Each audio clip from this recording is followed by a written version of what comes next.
ونعوذ بالله من شرور أنفسنا وسيئات أعمالنا من يهد الله فهو المهتد ومن يضلل فلن تجد له وليا مرشدا ونشهد أن لا إله إلا الله وحده لا شريك له ونشهد أن محمدا عبده ورسوله. السلام عليكم ورحمة الله وبركاته. Ensuite, j'ai une petite fatwa personnelle. Et la fatwa personnelle, c'est que pendant les 45 minutes de mon propos, j'aimerais que vous n'applaudissiez jamais. Donc en l'occurrence, s'il vous plaît, on va simplement s'écouter. Vous n'applaudissez pas. Si ça vous plaît, vous le gardez. Si ça vous plaît pas, vous le gardez quand même. Et puis on essaye de s'écouter. Mais je connaissais les divergences de vues que nous avons avec le professeur Mohamed Talbi. Je ne m'attendais pas à ce que l'introduction soit de ce type parce que le sujet c'était le livre et que là on n'a pas touché au livre. Mais encore une fois, la substance pour moi, je l'entends, je l'écoute, je ne suis pas d'accord avec la façon dont ma pensée a été traduite, mais ce qui me choque le plus, c'est quand même l'attitude de la salle. C'est-à-dire qu'à partir d'un certain moment, encore une fois, par respect pour celui qui vient parler, et même si moi, à des moments donnés, on est venu me dire que même par ma gestuelle, je pouvais donner l'impression que je ne respectais pas. Non, je n'étais pas d'accord avec la substance, mais je reste quand même respectueux de ce que la personne a à dire. Et donc, quand on fait venir un penseur de votre pays, avec lequel vous pouvez ne pas être d'accord, mais qui a des choses à dire, le respect c'est de l'écouter, puis ensuite après on va. Je vais avoir de la peine à me faire comprendre sur les applaudissements, mais enfin bref. Maintenant, sur ce que vous avez dit, j'y reviendrai, mais je vais vous concentrer surtout sur le propos de la journée et du livre et de ma visite ici.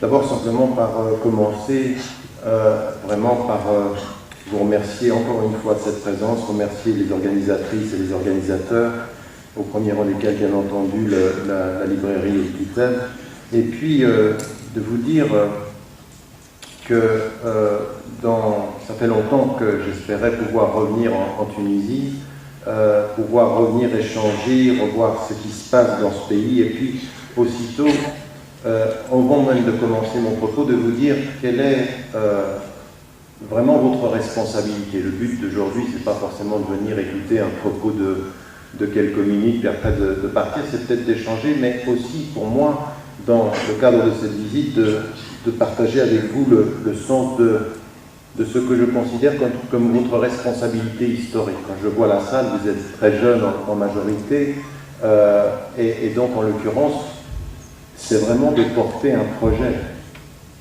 Vous ne vous êtes pas débarrassé d'une dictature pour simplement être passif et attendre que ça se passe. Aujourd'hui, on ne peut pas être assis et jeter le reproche et le blâme à tous ceux qui sont aux affaires et qui ne font pas ce qu'on aimerait qu'ils fassent.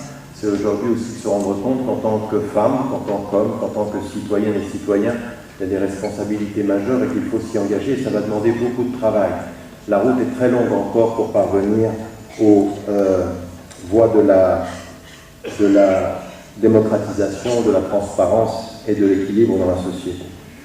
Ce que j'aimerais dire par rapport à l'introduction, encore une fois, je suis toujours surpris qu'on prenne une thèse de doctorat qui parle de la pensée des autres comme étant la traduction de la pensée à moi.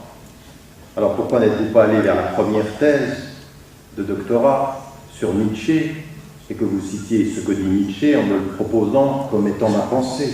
Pourquoi faut-il que vous ayez choisi une thèse en disant tout ce qui est dans cette thèse est votre propre? Non, j'analyse la pensée d'autrui. Mais ce n'est pas forcément ce que je pense. Et si vous voulez penser à ma place ce que je pense parce que tel est mon sujet d'étude, eh bien, c'est une pensée par médiation qui n'est pas légitime. À partir d'un certain moment, pour savoir ce que je pense, il faut dire ce que j'essaye de traduire, et vous vous rendriez compte que sur le concept de Sharia, qui est un concept de référence, pour moi il n'y a pas de doute là-dessus, mais le mot ne dit rien si vous n'allez pas chercher la définition que j'en donne dans au moins 4 ouvrages, où je travaille le concept, où je donne une dimension de ce que c'est que la voie de la fidélité, qui n'est absolument pas la lecture littéraliste et de l'application sans réflexion, de la référence à l'ijtihad comme mode de pensée fidèle au principe premier, mais dans l'expérience historique et de l'application dans le temps. si vous alliez un peu plus loin que simplement le fait de dire, dès que le mot charia apparaît, ça veut dire que vous êtes un littéraliste, salafiste, wahhabiste, on ne va pas s'en sortir. Le début du débat intellectuel, c'est donnez-moi la définition des mots. Qu'est-ce que vous voulez dire par le mot que vous employez? Et vous allez vous apercevoir que tous les savants, dès le début, eh bien, utilisent le mot sharia avec des connotations, des définitions et des perspectives qui sont différentes. Le mot ne dit rien si vous n'avez pas pris le temps d'en considérer la définition. Et donc, je suis un tout petit peu surpris que vous m'ayez réduit en répétant pas moins de 15 fois le seul fait que je fasse référence à la sharia. Je vous donne un exemple qui a beaucoup surpris un certain nombre de mes interlocuteurs, et musulmans et de confession non musulmane, d'autres traditions. Je dis par exemple que quand je suis en Occident, moi j'ai fait passer ma vie en Occident, j'ai écrit des livres qui sont sur les fondements de la tradition musulmane, sur le plan du droit, et puis la dimension de la sira et les sciences islamiques, ça c'est des livres. Et puis il y a des livres qui sont sur les sociétés majoritairement musulmanes, comme le dernier, puis il y a toute une série de livres qui sont sur l'Occident et l'expérience occidentale. Et je dis, contrairement à ce que disent tous ceux qui ont une pensée de la laïcité qui est aussi intégriste que ceux qui le rejettent sur le plan de la religion. Vous avez des laïcs qui sont intégristes, ils ont transformé la laïcité en une nouvelle religion d'État, où il y a des absolus qu'on ne touche pas. Ça existe, ça. Mais oui, mademoiselle. Et même si... D'accord. Excusez-moi de mon ignorance. En l'occurrence, il y a ceux qui transforment la laïcité en une idéologie qui est proche de la religion, et puis il y a on avait hier Jean Bobéro qui dispute avec eux en France, et puis à ceux-ci, il y a cette idée que dès que l'on fait référence à une source qui serait propre à la religion chrétienne, juive ou musulmane ou bouddhiste, eh bien, on ne se rencontre pas. Or, si vous comprenez l'essence même de ce que c'est que la charia en islam, qu'est-ce qu'elle vous dit du point de vue de la loi? Elle vous dit qu'un homme, riche ou pauvre, noir ou blanc, doit être traité égalitairement par rapport à la loi. Lorsque je suis en Grande-Bretagne, quand je suis en Suisse ou en France, et que dans la loi de ce pays-là, on me traite égalitairement, théoriquement, comme tous les autres citoyens, eh bien ce que je dis, c'est que ceci, c'est ma charia. Je ne le pose pas, je dis c'est ma charia. Le traitement égalitaire des hommes et des femmes devant la loi, c'est ma charia. Alors vous voyez bien que le concept de charia ne m'exclut pas, mais il me fait rencontrer des horizons universels différents. Si déjà vous aviez pris ça comme exemple, et non pas ce que vous pensez que je pense par la pensée d'autrui, eh bien nous aurions pu aller plus loin dans la discussion. Le chapitre pour moi est clos, et ce n'était pas vraiment ce dont je voulais parler aujourd'hui. Ce dont je voulais parler, c'est un tout petit peu la substance de ce dernier ouvrage, et puis de mettre en évidence, pour le temps qui m'est imparti, un certain nombre de réflexions que j'aimerais partager avec vous. Dans le but, non pas simplement de traduire une pensée, mais de soulever un certain nombre de questions, et que ces questions soient également des responsabilisations spécifiques au bout du compte, la responsabilisation de chaque citoyenne et de chaque citoyen ici en Tunisie, dans la collaboration que nous pouvons avoir au-delà des deux rives de la Méditerranée. Première des choses, c'est que quand j'ai commencé à me pencher sur le sujet, je me suis arrêté à la terminologie. Et c'est vrai que très très tôt, il y a deux termes que j'ai toujours refusés. Parce qu'à l'heure où je vous parle encore, les choses ne sont pas achevées, et que je ne parle pas, je n'ai jamais parlé, pour tout ce qui se passe dans le Moyen-Orient et en Afrique du Nord, je n'ai pas parlé de révolution. J'ai parlé de soulèvement et de révolution à achever encore, parce qu'il ne suffit pas de faire tomber la tête d'un régime pour transformer le régime d'une société. Et que certains encore, le pays le plus avancé, c'est pour ça que je vous dis que vous avez une responsabilité historique, le pays le plus avancé sur l'expérience historique courte aujourd'hui dans l'évolution et la stabilisation, c'est la Tunisie, à l'exception de tous les autres. Et je disais même qu'il se pourrait qu'à terme on se rende compte que la Tunisie puisse être l'arbre du succès qui cache la forêt de tous les échecs d'autres sociétés. Si vous observez aujourd'hui l'Égypte, nous sommes loin d'une révolution.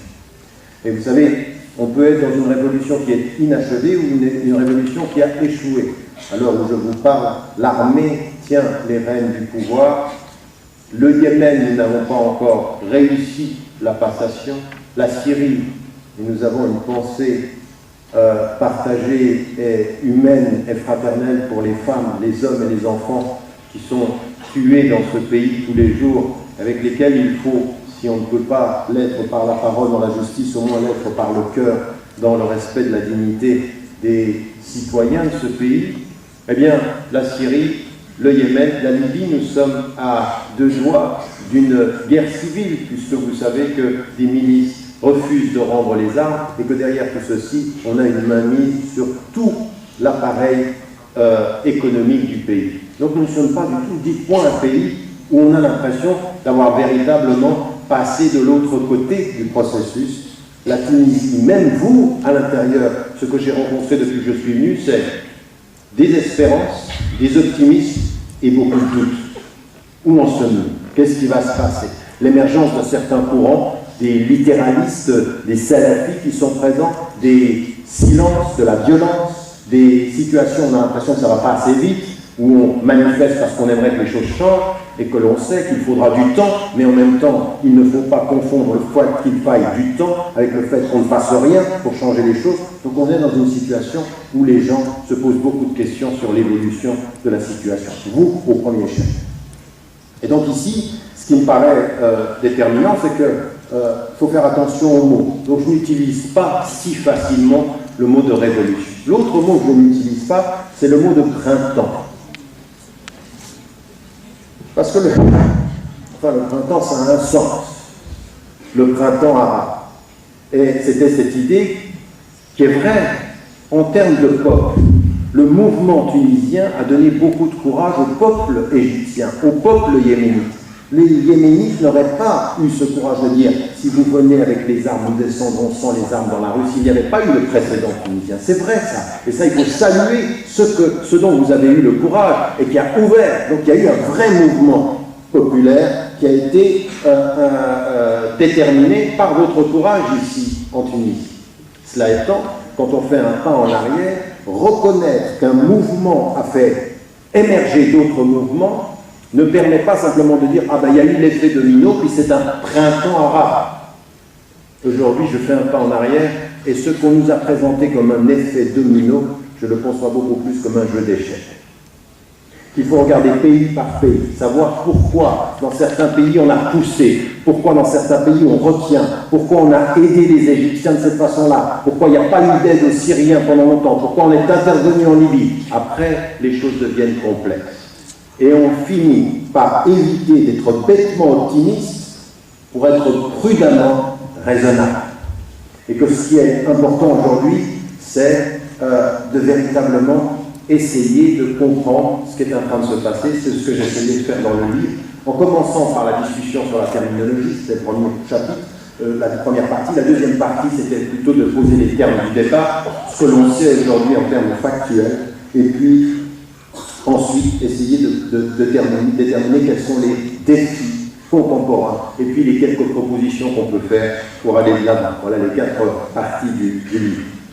Donc, ce qu'on n'a pas compris chez certains de mes lecteurs et de mes interlocuteurs, en l'occurrence parce que certaines vidéos ont été écourtées, traduites en arabe, et puis enlevées de leur substance dans la deuxième partie, c'est que les questions, les faits que j'ai apportés, et qui sont des faits qui sont avérés, et les questions que je posais ont donné l'impression à certains que je ne reconnaissais pas la force populaire et que je n'avais des doutes quant au fait que les Tunisiens s'étaient libérés par eux-mêmes. Ce que je n'ai jamais fait. Le courage du peuple tunisien, le courage du peuple égyptien, le courage à l'heure actuelle du peuple syrien, comme ce fut le cas également au Yémen, comme ce fut le cas et c'est encore le cas au Bahreïn, tout ceci pour moi, ce sont des choses qui sont indiscutables. La reconnaissance de ce courage des peuples. Maintenant, la reconnaissance du courage des peuples s'accompagne d'une véritable lecture des faits. Or, les lectures des faits, elles sont tenaces. On s'aperçoit aujourd'hui que nous sommes dans une tentative de transformation des régimes qui n'est pas forcément simplement voulue à Tunis, qui n'est pas simplement voulue au Caire, c'est-à-dire que votre souhait de voir tomber les dictatures n'est pas simplement voulu par vous, il y a une véritable volonté au niveau international de voir bouger le monde arabe, mais pas forcément pour les mêmes raisons que vous, pas pour plus de démocratie, pas pour plus de liberté, pas pour plus de dignité, pour un autre type de contrôle économique et stratégique.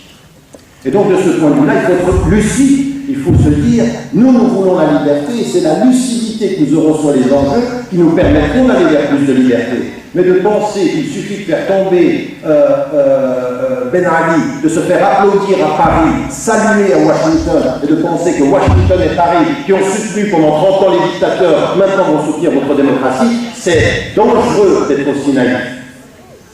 C'est dangereux de penser que c'est ce qu'ils veulent. Votre démocratie n'est intéressante que si elle a un intérêt économique effectif. Donc il faut, de ce point de vue-là, c'est ce que je mets en évidence, avoir une lucidité politique, une lucidité économique, et arrêter de penser qu'à Washington, à Paris, ou à Pékin, ou à Moscou, on ne pense uniquement qu'en termes politiques. Entre les dictateurs, on se moque de la démocratie si la dictature rapporte. On se